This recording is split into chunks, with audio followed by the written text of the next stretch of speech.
Just polarization now subject to the law of diminishing returns? That's the question we are going to raise. I'm joined today at the India Today South Conclave by a controversial but charismatic figure, the AIMIM MP from Hyderabad, Asaduddin Owaisi. Please give him a big hand, ladies and gentlemen. Thank you very much, Mr. Owaisi, for joining me. We saw what happened in Karnataka just a few weeks ago, and there is an analysis being done that religious polarization is now subject to diminishing returns. The BJP played its cards with Azan, Hijab, Halal, eventually even Jai Bajrang Bali, but it didn't quite work. In fact, Muslim votes seem to get polarized around the Congress. The BJP was able to retain its vote share but didn't get incremental votes. How do you see it? Do you believe religious polarization, Mr. Owaisi, is now subject to diminishing returns leading up to 2024? See, in my opinion, there is no religious polarization. Religious polarization happens when there are two equal sides, which you don't have now. In reality, there is a majoritarian hate agenda which BJP is promoting. So that is why I say there is no religious polarization, and it has alienated Muslims, it has marginalized Muslims more than ever. And why I say that, I give you example. The state where I come from, the BJP president says that we will demolish the new secretariat domes because they're Islamic domes. In Telangana? In Telangana. Where is the other side? Mr. Amit Shah comes to Telangana and says we'll remove 4% reservation. Where is the other side? So it is there is no polarization as such. There is a polarization, there is a agenda of Hindutva which is being promoted by BJP, and that is what it is giving them electoral benefits. But it's leading to counter-polarization, Mr. Owaisi. Post-poll report suggests 88% Muslims in Karnataka voted for the Congress. It was almost as if the Muslims had decided almost uniformly to vote for one side. Isn't that a form of polarization? No, Muslims voting for the so-called secular parties has been a consistent voting pattern. Whether it is the India Today data of 2019 Lok Sabha elections or the CSDS data of 2019 Lok Sabha elections, all other Hindu communities cast, their vote percentage has increased for Narendra Modi. But it is the Muslim community which is consistently at 6% in 2014 and 19. Here also the Muslim vote is out of fear, not out of hope. If it had been out of hope, then it will have led to many other issues, positive issues. But you have here a vote for fear, the fear of becoming second-class citizens. How is it that every 5 years we hold elections and the Muslim community have to vote out of fear, not out of hope? That is not the case in this state. That is not the case in this state. But in majority of the state, the same thing. No, but the fear is being built out of paranoia, and many will accuse leaders like yourself of playing to this sense of Muslim fear or Muslim paranoia. I'll give you a statement that you made not too long ago, in April, in fact, of December of 2021, where you said in a rally in Kanpur, "We will not forget the injustice. We will remember this injustice. Allah will destroy you through His strength. Things will change. Who will come to save you then? When Yogi will return to his mutt and Modi will retreat to the mountains, then who will come?" So you are playing on Muslim fears. No. Listen to me. If you're quoting what I have said, why don't you book a case against me? There is no case against me at all. Have I made a statement against a community? No. I have made a statement against a government which does not run Uttar Pradesh on the basis of rule of law, but on the basis of rule of gun. That particular statement was made in Kanpur because a Muslim man was picked up by the police and tortured outside the police station and beaten up. His beard was pulled. It was made in that context. Now, if tomorrow I say that may the Almighty crush the killers of those two convicts who were in the police custody, what is wrong in that? Because you have failed in discharging your rule of law. Now, polarization is happening because of the Hindutva agenda. It is not because of me. If it was because of me, then I should have won seats in every part of India. The fact is, Mr. Owaisi, you have demonized Yogi Adityanath, Narendra Modi and the BJP to consolidate a Muslim vote wherever possible.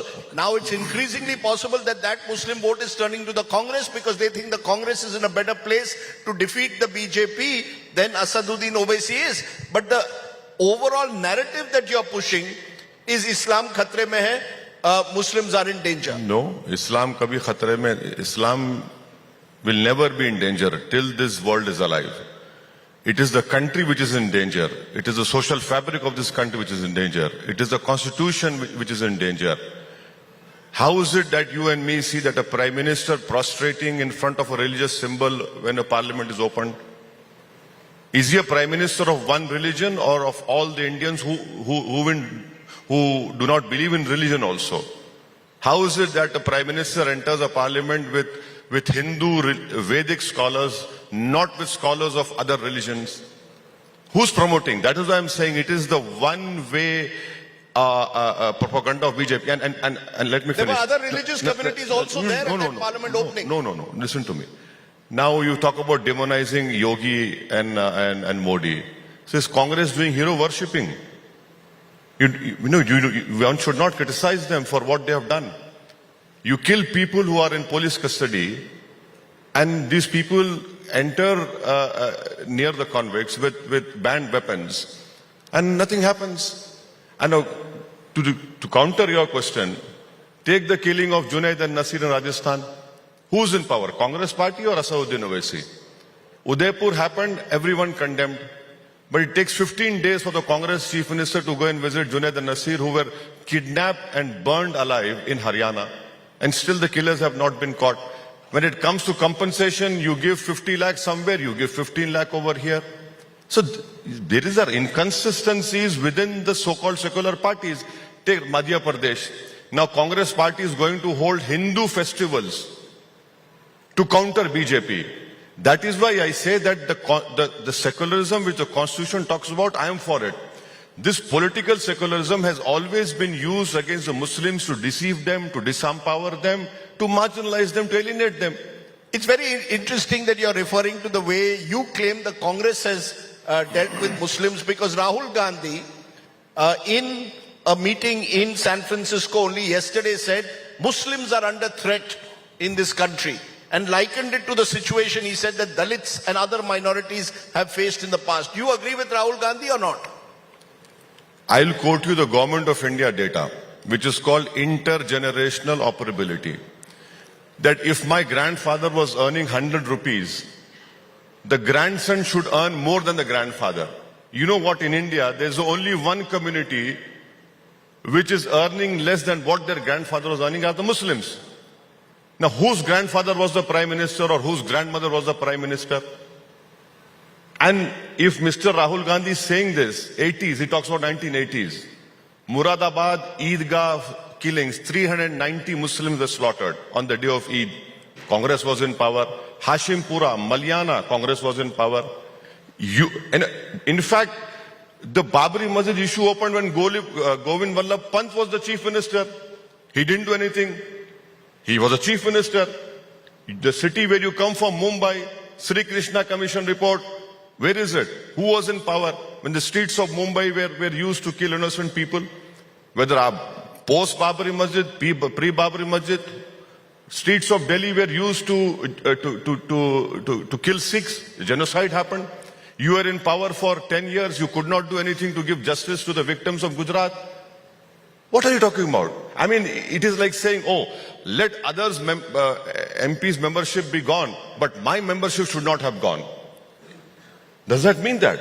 How can he say that? I mean, he can explain what he's saying. I don't know. I don't understand him. No. It's very interesting the way you're targeting the Congress and questioning the Congress.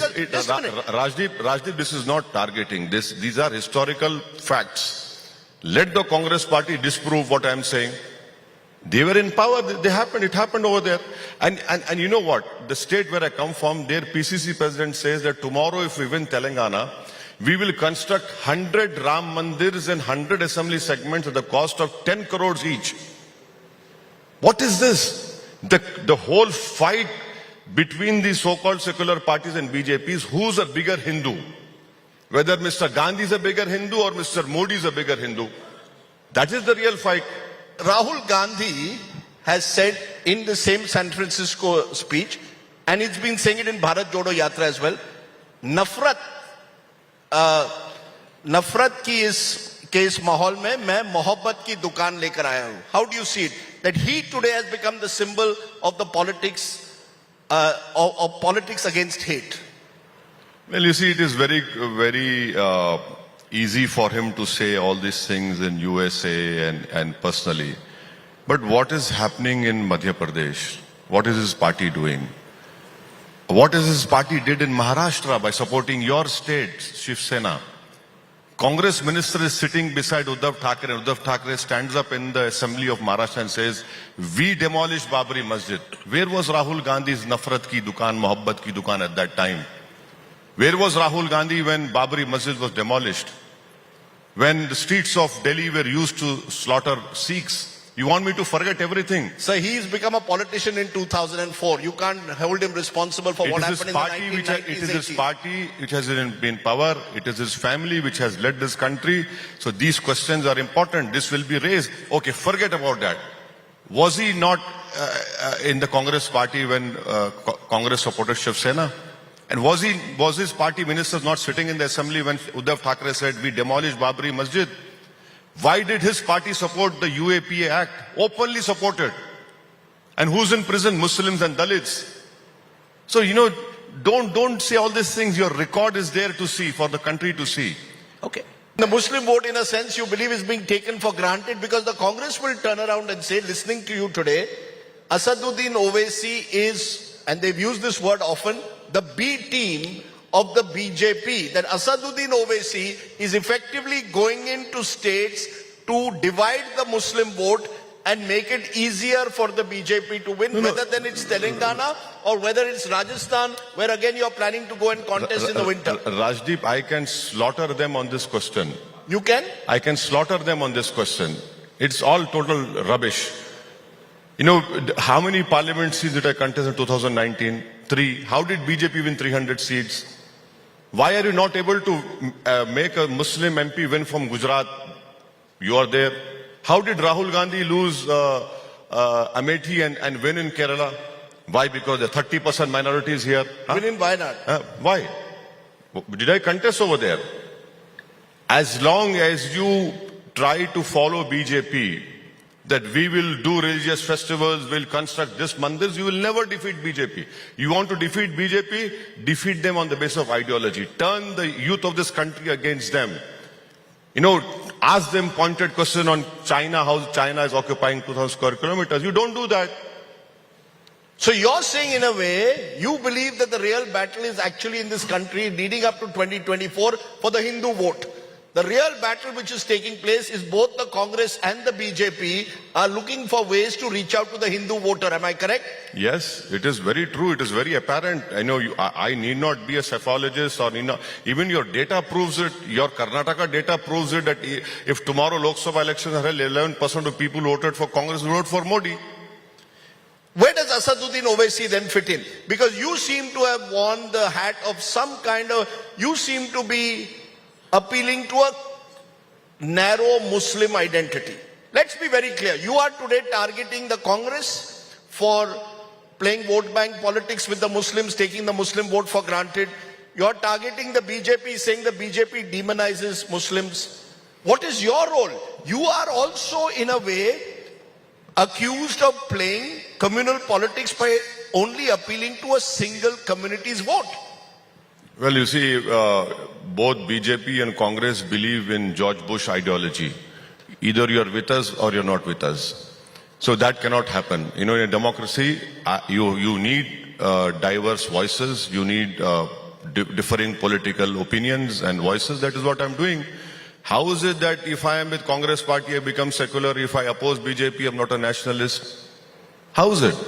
And you're saying narrow Muslim. What is narrow? Have you read the speeches of mine in Parliament? I have consistently criticized BJP for decreasing the minority budget. I have consistently criticized BJP on doing a constitutional breach on Article 370. I have consistently asked BJP, why did they decrease the pre-matric scholarship? Why have they finished the Maulana Azad fellowship? I have consistently criticized BJP on China. And the highest number of my criticism on China has been against BJP because they're quiet on it. What is this narrow identity of Muslim? What is this broader identity of Muslim? And I want to know, what is a broader Muslim identity? A person who comes and drinks wine with you. No, you appeal for votes. You appeal to a Muslim voter. Your entire appeal is to a Muslim voter. No, 20th April 2022. You say, I've said this before, bulldozer will work on Ansar Ahmed but not on Arjun Ajay. That's the difference. 1 minute. You have this union minister's son who butchered 6 people, right? Has his house been demolished? No. You have a person who was fighting against the CAA law. The house was under his wife's name. A notice is issued to husband and the house is demolished in Allahabad. Have you demolished the houses of those people who killed 2 convicts who were in police custody? No, you have not done it. I'm giving examples of Madhya Pradesh. Have bulldozers been used? No. Wherever you are using this kind of high-handed behavior, I have to speak. And the problem with the secular parties is that, why have they not spoken about on all these issues? They said, no, we will not speak. If we speak, we will not get Hindu vote. Let us be quiet. Let us be quiet. How long do you want to be quiet? That is what I'm saying, you are assuming wrongly that the Muslim vote will come to you no matter how much Muslims are being marginalized, alienated, and taken for granted. Their houses can be demolished, they can be shot in police custody, they can be put under UAP. And mind you, the UAPA law, which has become more draconian, the Congress party openly supported in 2019 with Amit Shah brought the amendment. Where is secularism then? You know, it's interesting we are holding this conversation in Kerala. In the last few weeks, Kerala was in the headlines, perhaps for the wrong reasons. A film comes out, the Kerala Story, which suggests that Hindu women are being brainwashed by Muslim men and made part of ISIS. And this movie was promoted by BJP leaders. It seems to have become a box office hit. The chief promoter, ideological scriptwriter was the Prime Minister of India for this movie. He promoted it. The Prime Minister has additional duty of now promoting movies also. I know all these film stars who are going to come here, they should be thanking the stars that had the Prime Minister started acting, their career would be finished. The Prime Minister is promoting a movie, and a movie that is based on complete lies. Now, 1 minute. You're saying it's based on complete lies. There are stories of at least 3 women which have been documented, who did convert, join ISIS. Even one case, surely Asaduddin Owaisi is one case too much. So when for example, this concept of love jihad is used, you claim it's a fictitious concept. But when we have a case like recently happened in Delhi, again there is a debate over it. The BJP says, look at this is a case of love jihad. How do you respond? Do you believe that we need to look at ourselves in the mirror? Or do you believe this is all propaganda? Rajdeep, love jihad, you had a famous case from this state. It went all the way to Supreme Court. All the theories were proven wrong. And if what you're saying is right, should I blame the whole Hindu community because Nathuram Godse killed Mahatma Gandhi? Please tell me. Should I blame the whole Hindu community because Nathuram Godse? Should I blame all the community who killed Rajiv Gandhi? Should I blame that particular community because they killed Indira Gandhi? Please but you condemn every case where violence is used, of course, as was the case of Sahil recently in Delhi, or any case. Rajdeep, any violence that is used on anyone has to be condemned. But why is it that you don't talk about atrocities which other people commit on different religions.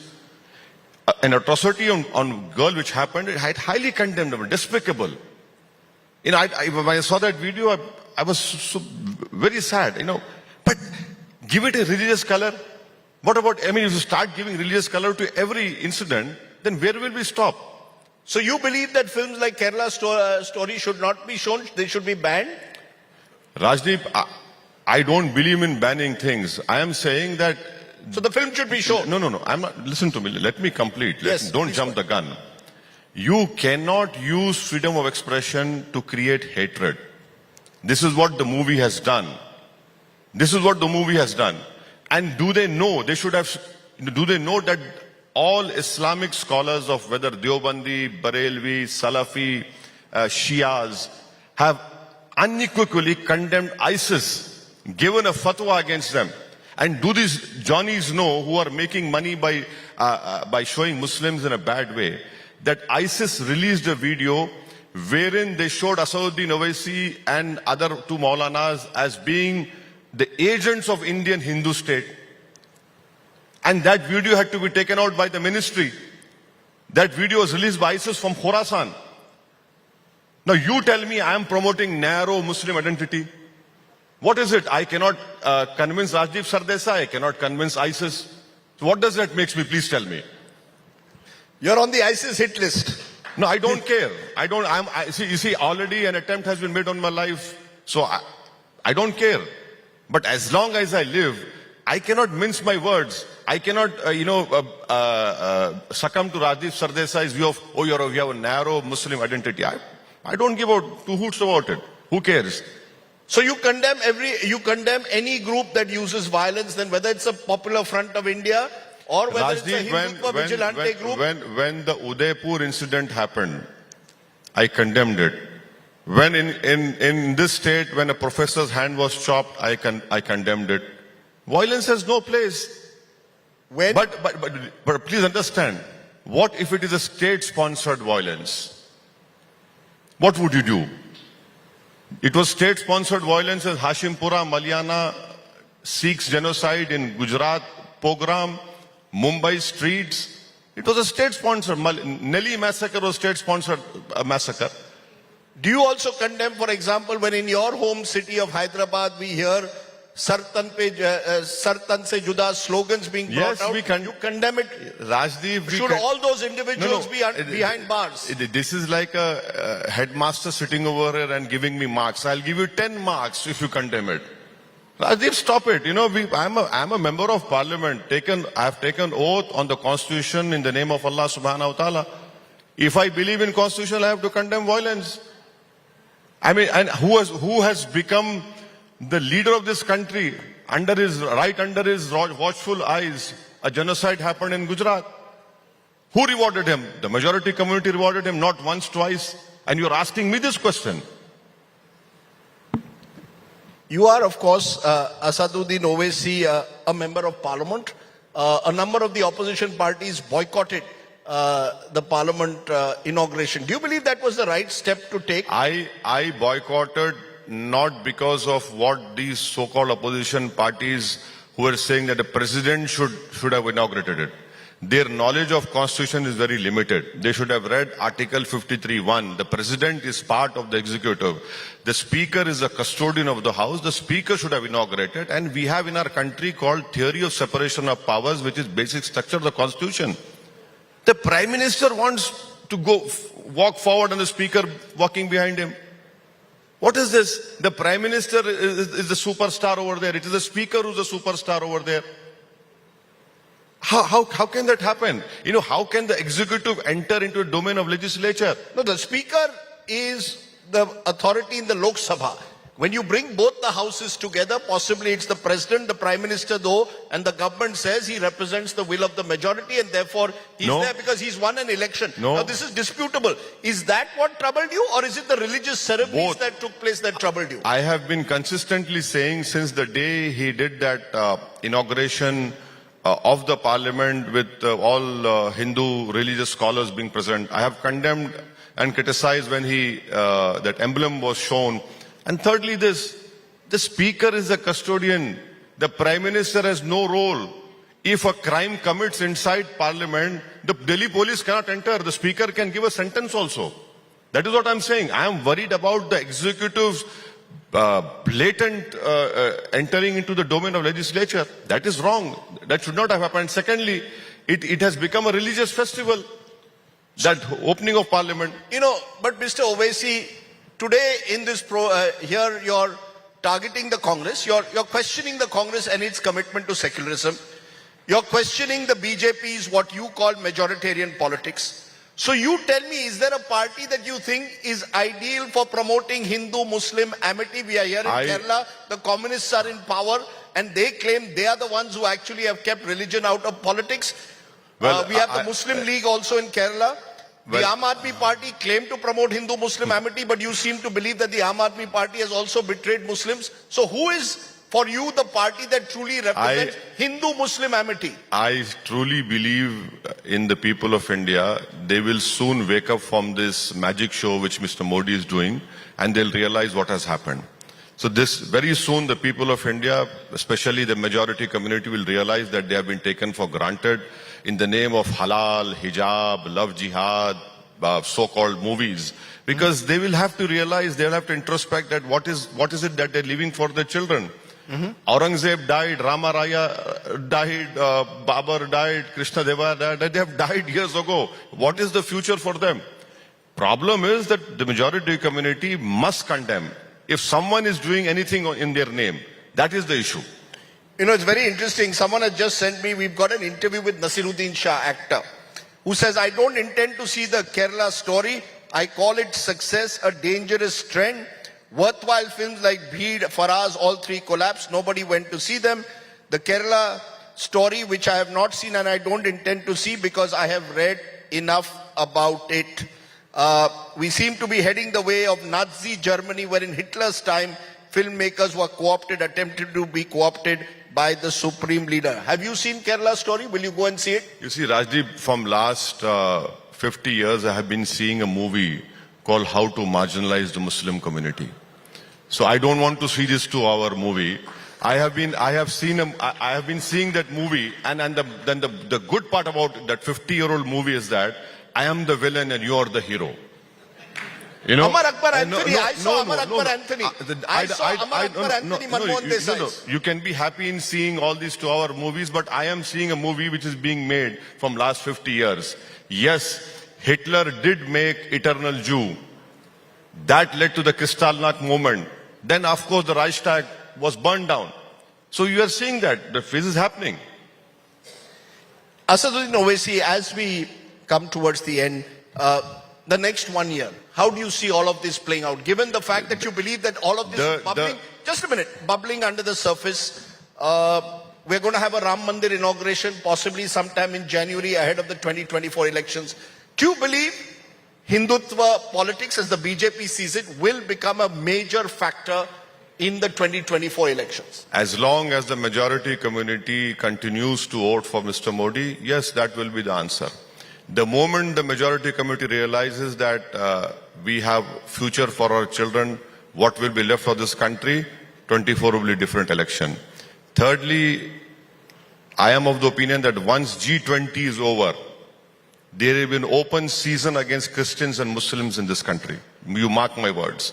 The moment G20 is over, let G20 be over and you'll see an open season of hate, more hatred against Muslims and Christians. No, but that's fear-mongering, Mr. It is not fear. And as we saw in Karnataka, it didn't work. Rajdeep, the BJP will course correct.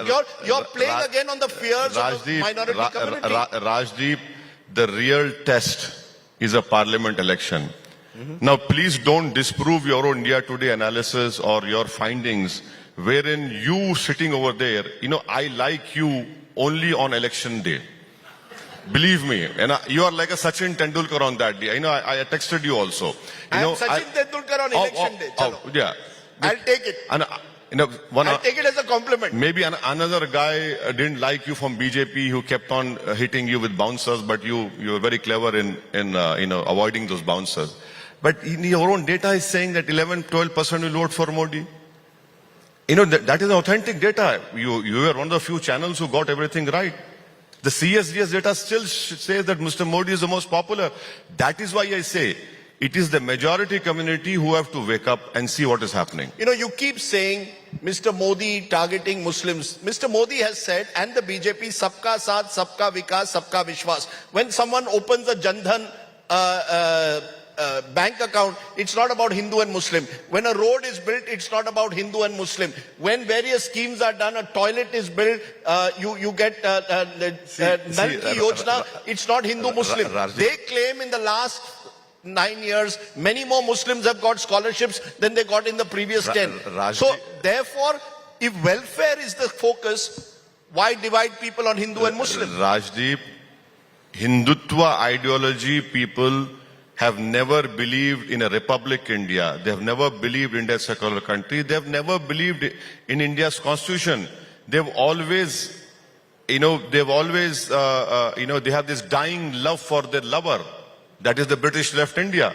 Now, if that is what they believe, what is Article 20 and Article 30? What is right to equality? It is there because you have to uplift the minorities.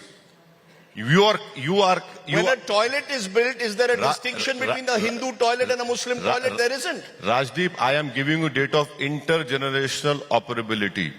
Why is it that a grandfather used to earn so much and his grandson as a Muslim is earning less than his grandfather? Why did BJP decrease pre-matric scholarship? Why did BJP finish off fellowship, Maulana Azad fellowship? Decrease of minority budget. Why is BJP promoting love jihad? Your own state, BJP is in power. 50 rallies have been held in the name of love jihad. Where is the data of love jihad? Please tell us. Who is creating this fear of Muslims? Who is creating hatred for Muslims and Christians? Should the community also not introspect? What? If the community, you're suggesting that it's the majority community which must wake up. Many will say the minorities must also wake up, ensure much more women's education, ensure that you sort of move along with progressive laws. If there are regressive laws like triple talaq, you must reject them. No, you go into all those things. I will show you Muslim women.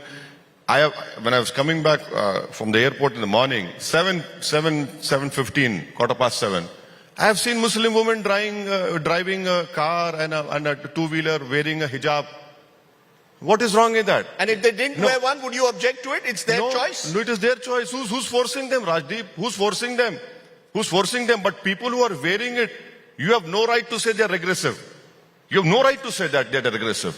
Because Article 29 is a right to culture, which is an unfettered fundamental right. What is? Because it's seen as a symbol of a patriarchal society that is virtually driving the women to wear a hijab. You're forcing them to wear it. Yeah, Rajdeep, if I make some personal attacks on Congress leaders, despite being 50-year-olds still living in a mother's home, is it patriarchal or not? Tell me. Don't take me to that level. Okay.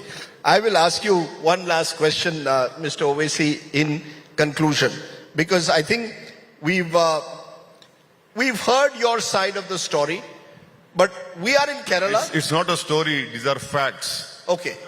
Okay, we are in Kerala, and Kerala, as the Congress now claims, BJP Mukh Dakshin. South India doesn't have the lotus blooming.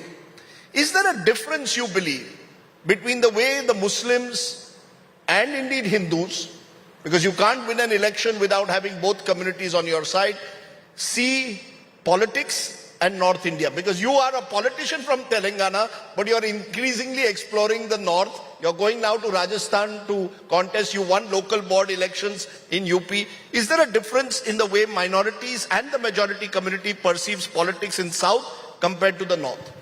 Well, Mr. Modi has proven that you can make Muslims invisible from Indian politics and still get 306 Lok Sabha seats on the basis of the majority community vote. Mind you, this is your problem, not my problem. We have always opposed all these divisive fascist forces. Yes, we have made inroads in the recently held in the local body elections. Thirdly, the biggest problem which will arise in 2026, which our minister also quoted, delimitation. You must ask BJP, are you going to penalize South Indian states because they have controlled the TFR rate? by decreasing the Lok Sabha seats and reward those states which have not controlled population. This will be a huge friction point in coming years. I'm telling you, this will be a huge point. There will be a war on streets if the delimitation is done on the basis of population. How do you therefore see your role then in all of these politics? As I said, the Congress keeps targeting you as a B team. You yourself have defined your own identity on this program. What is your role? Because increasingly I find when you spread beyond Telangana, you have mixed success. Some states you've not been able to make a breakthrough, others you have. What is your role going to be in the next 12 months? Is it to heal, to bring people together, make efforts to reach out to the other side? Or is your role going to be to sort of stridently oppose the BJP and the Congress? A patient who's scarred for 50 years, you're asking me to heal Rajdeep Sardesai. Thank you very much. You should see this thing. You have every Hindu community, caste and religion-wise represented in Parliament according to the population. You don't even have 4% Muslims in Lok Sabha About MPs. 27 MPs. No, not even 4%. Why? Because the majority community does not want to vote for them. The Muslims who are winning in Lok Sabha are because of that constituency having 30% and above Muslim vote. So please don't take this apart from two Lok Sabha seats. One is from Tamil Nadu, another is from Ghazipur in Uttar Pradesh. My role is, yes, we want to defeat BJP. But how would you defeat BJP when you're trying to become a bigger leader, a Hindu leader than Narendra Modi? Do you feel in a way, therefore, that you today are marginalized? Aap kahin ke nahi rahe hai. The UPA doesn't invite you to gatherings when Mr. Siddaramaiah has made chief minister, when they have meetings, you're no longer invited there. And the BJP also keeps you at a distance. Aap kahin ke nahi hai. Rajdeep, meri fakhiri mein shahi hai. For me it is not, I've achieved something if I'm there at some vote taking ceremony. No. The day the value of Muslim vote increases, the day the whole agenda of India changes towards what our forefathers saw, that I take comfort in that. I am not one of those politicians, I have to be seen there. No, that is for you, because your job is there. That is not my job. Who cares about it? When I leave this world, what will I leave with that photo? No, I will go into dust. What is there? You're a philosopher. No, I'm a politician, Rajdeep. There is a side of Asaduddin Owaisi that very few people know. You were a fast bowler for Osmania University? No, let us leave it there. I don't want you to divulge more secrets. No, and you were a boxer also? Leave it there, Rajdeep. No, I think people want to know, what does Asaduddin Owaisi do when he's not doing politics? We know you as a politician now. I dutifully listen to my wife, whatever she says after my politics. Because that is the person I love more, so that is what I do. So in the house, everywhere, she's the boss? Yes, Rajdeep. Unfortunately, we don't have that so-called regressiveness. She's the boss, yes. Okay. At least that's one thing that we've learned from Asaduddin Owaisi. The wife is the boss at home. But at the moment, Asaduddin Owaisi has bigger things on mind, including, of course, the battle for Telangana. I forgot to ask you that. Who's going to win the battle for Telangana, your home state, November, December? It is going to be a tough fight. Telangana has been peaceful. Telangana has made progress everywhere. But elections are not easy. If any political party feels that, it's going to be cakewalk, no. Every election is going to be tough. This election also is going to be tough. And you'll tie up with KCR or you'll fight on your own? No, these are questions too early to answer. I definitely would want to ensure that my party retains and also increase their strength. Now rest the people of Telangana will decide. Okay. We leave it there. That's an answer you've given as a politician. Thank you. We will see. Now, I have been invited to this conclave not as a philosopher, as a politician only. Okay. Asaduddin Owaisi, ladies and gentlemen, you may agree with him, disagree with him, but he is never short of a strong opinion. Give him a big hand, ladies and gentlemen. Asaduddin Owaisi.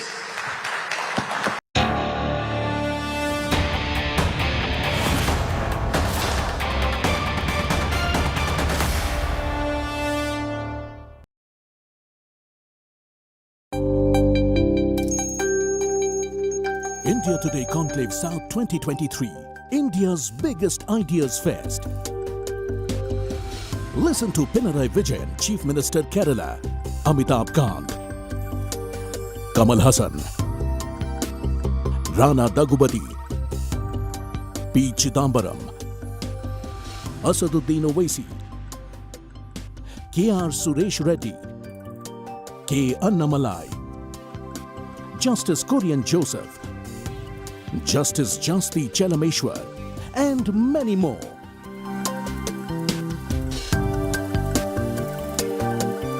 Watch live indiatodayconclave.com/south.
When we saw the list of the various participants in this wonderful two-day conclave, the one name that struck out for me is the gentleman who's before me.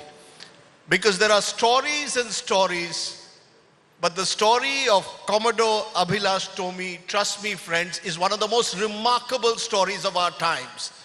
To think that someone who suffered a serious spinal fracture while trying to complete the global race, the GGR as it's called, a solo round the world sailing challenge, 5 years later has become the first Indian and Asian to successfully complete it and become and actually finish number 2 is just remarkable.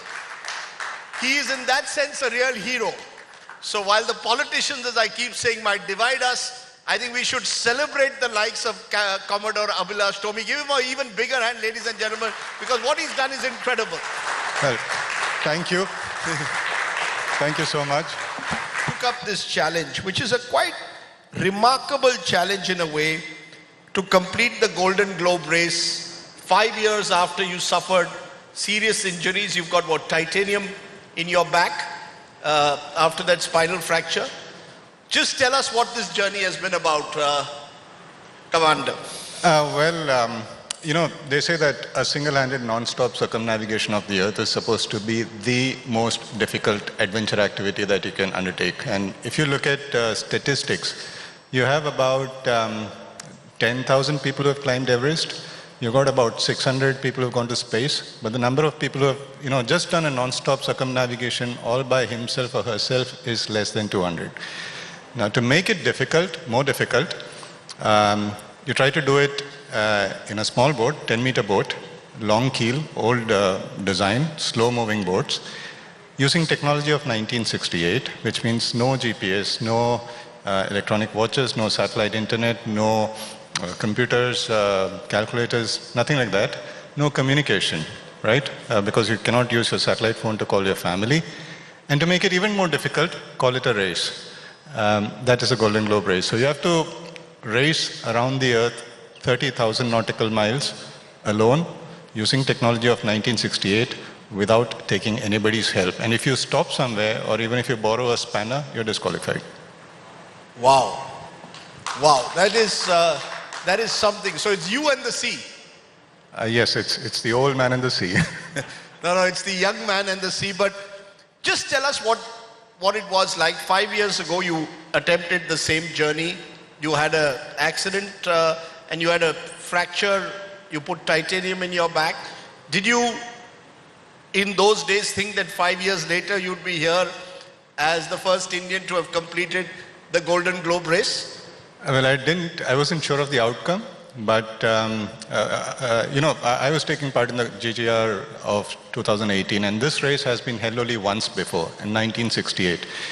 And then, in 1968, out of 9 entrants, only 1 finished. Out of 901? Yes, and for the next 50 years, this race itself was not held. And when, 2018 was 50 years of the race, I thought, can I try? I asked the race organizers, and they said, we'll give you a special invitation. So I built a boat in India, took it for the race, and after 3 months, I was in 3rd position. When I was struck by a very bad storm, I had a fall of between 5 to 9 meters. I fell on an aluminum pole, my spine broke, and the race was over for me. That was quite sure, because I couldn't get up, I was collapsing, my knees were not taking my weight, and I asked for rescue. When I realized that my race was over, and that it would take 3 to 4 days for somebody to come and rescue me, there was nothing to do. So I started, figuring out what to do next. And the most natural thing was to attempt the race all over again. And I started figuring out what sort of a team to have, what boat to buy, how to approach a sponsor, and I started planning my race then. So in a way, this has been a 5-year obsession. I mean, from the moment you lost out last time, you were thinking of when next can I go to the seas? Absolutely, absolutely. And like 4 days later, I was picked up, transferred to an island. 16 days after the injury, after the accident, I reached a hospital, had an MRI scan, and 2 days later I was flown to Delhi, and my back was cut open and 2 titanium rods were inserted, bone grafting was done, and I got 1 day break. I could just lie down and do nothing for 1 day, but on the 2nd day of the surgery I started walking again. Wow. And from there, you've gone down to actually completing the race. Did your family ever say, what is this obsession? I mean, you have a young family. They must have said, Commander, let's do something else with life. I mean, what was their reaction to your decision? No, I'm going to try the Golden Globe race again. So this is where it gets interesting. Imagine a son who's just had an accident. He cannot get up and walk by himself. He needs crutches. And the mother calls him and tells him, I hope you're going to stop all this nonsense. And I tell the mother, maybe if I'm better, I'll try this race again. And my mother tells me, that's exactly what I wanted to hear from you. I want you to go back into the race. And my wife, her name, she is a Bengali, her name is Urmi Mala, which means a string of ocean waves. Wow. Right? How can she stop a sailor from going to sea? How important a role was the Navy's role in shaping these decisions that you made, the survival instincts, the skills that you developed? Would you give a fair share of credit to the years you spent in the Indian Navy? Absolutely. What I say is that, 3 days in a boat with a broken spine was far easier than spending 1 day in the Naval Academy. Really? Oh yeah, the training was absolutely illogical, unreasonable, and mind-blowingly difficult. When was it that you decided that, I want to be a naval officer? And when was it that you decided I want to do this GGR race? So 2 things happened when I was probably 7 years old. One was the voyage of Trishna, which was an army boat that sailed around the world with 6 officers and 19 stops, and that became a Doordarshan documentary, and I saw it and I wanted to go to sea. The second thing that happened was that a plane from my father's base crashed, killing both the naval pilots. And that inspired me to become a pilot. The only place where I could fly and sail was the Navy. So right from that day, I decided I'm going to join the Navy. I'll become a pilot. And 10 years later, I was in the Navy. Another 4 years later, I was flying and I was sailing. And your competitors who were doing this race, did they have that same hard grind that you'd gone through? What was the competition like?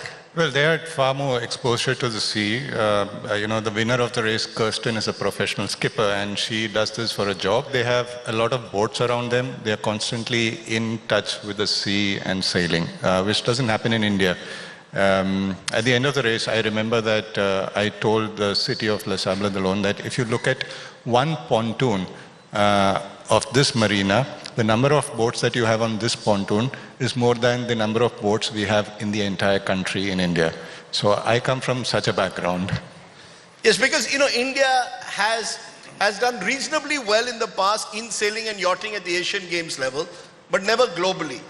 Do you believe that in a way you've broken a barrier, that there will be now others inspired by your story to say we can do it? Is that something also that you see as your role, a kind of legacy building? Now that you're retired from the Navy, what do you see your role to be? Is it sort of to give back in a way, encourage other young men and women to sail around the world?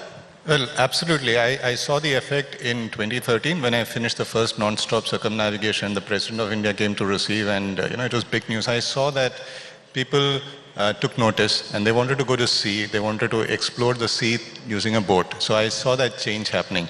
And now in 22, after I finished the Golden Globe race, I think more people are, taking notice. They want their kids to sail. And yes, I'm playing a few roles in Indian sailing. One is the role of a council member in the Yachting Association of India, where I help them take policy decisions and guide them. I'm also probably going to mentor the women who are going to go around the world alone next year, sent by the Indian Navy.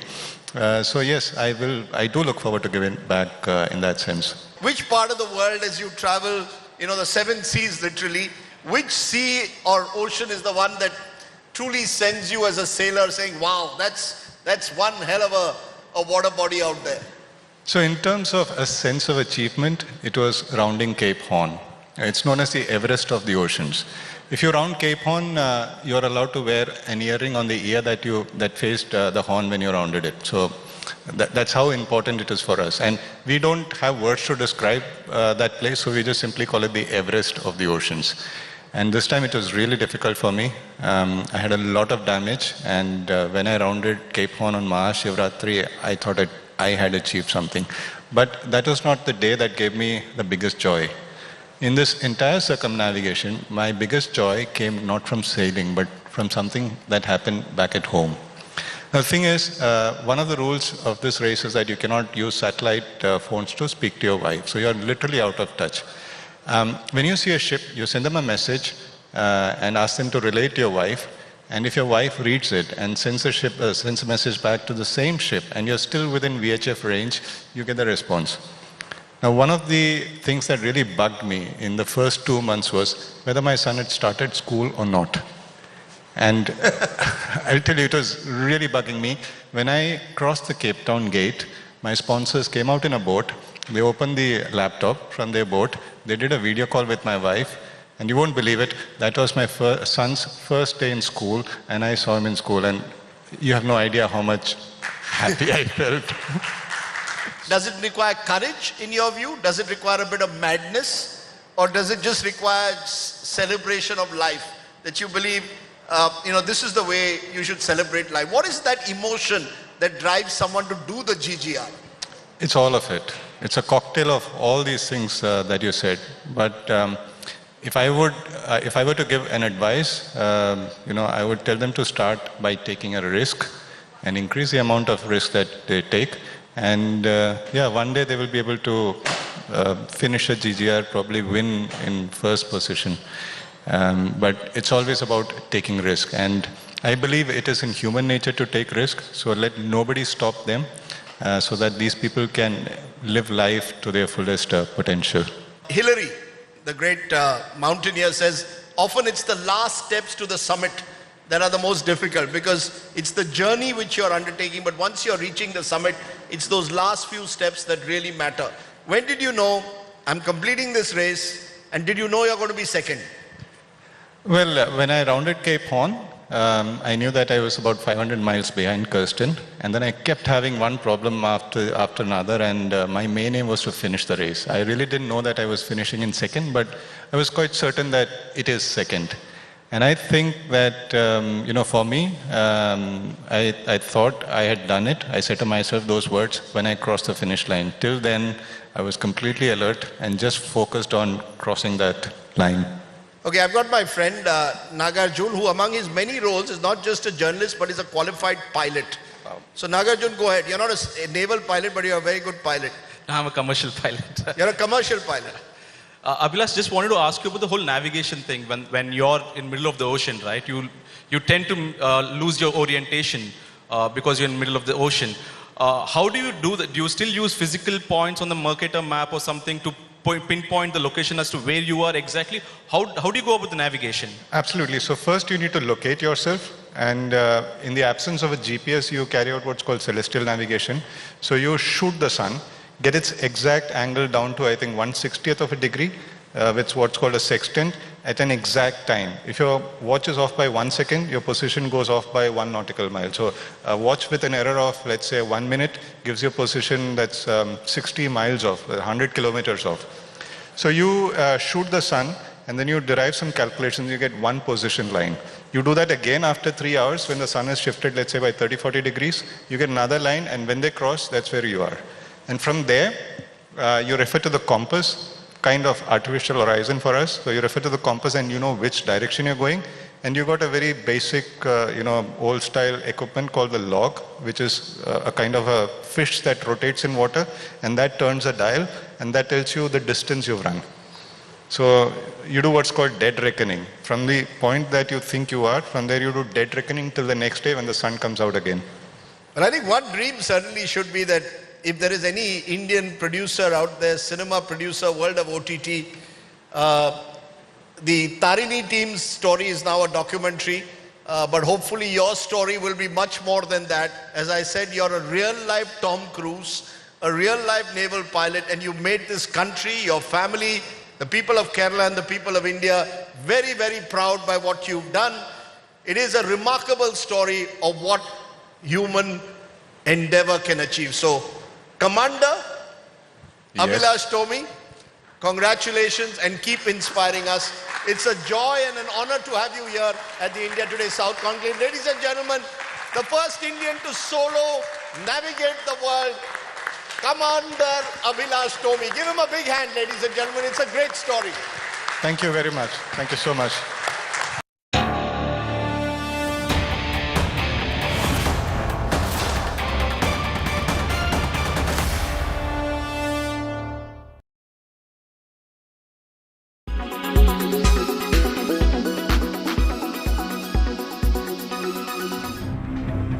The truce worked out between Rajasthan Chief Minister Ashok Gehlot and Sachin Pilot is just a couple of days old.